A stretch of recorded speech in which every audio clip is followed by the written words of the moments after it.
आज मॉर्निंग नाश्त्यामध्ये लाह्याचा सुसला बनवला होता, जो की आमच्या घरामध्ये सर्वांचा फेवरेट आहे. आणि तुम्हाला कुणाकुणाला लाह्याचा सुसला आवडतं नक्की कमेंट करून सांगा.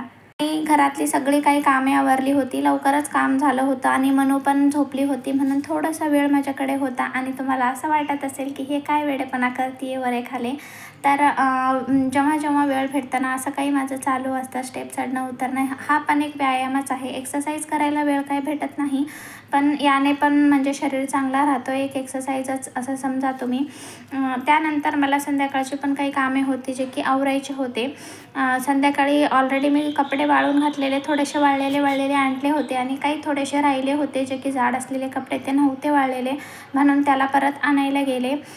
छतवरच मी घालत असते कपडे कंपल्सरी, म्हणजे या दिवसामध्ये लवकर वाळतात ना, हिवाळा आहे म्हणून. त्यानंतर मनूचं असं काही चालू आहे, म्हणजे आत्ता छोटे छोटे गोष्टी कसं गोड वाटतात लेकरांच्या, म्हणजे क्यूट वाटतात. ती आता म्हणजे एवढं दिवस रांगत होती, ती आता रांगायला तर एक्सपर्ट झाली आहे, पण आता चालायला पण शिकली आहे ती. म्हणजे असं कशाला तरी पकडून वगैरे बेडला, नाही तर भिंतीला एवढं नाही आहे तसं सोफा, म्हणजे तिचं पूर्ण थंड असं वाकून त्याच्यावर ठेवता येईल अशा गोष्टीतून ती चालायला शिकली आहे. तर काल ती छान पूर्ण सोफा तिकडच्या साईडनं इकडं आली होती, म्हणून म्हटलं आज शूट करूया.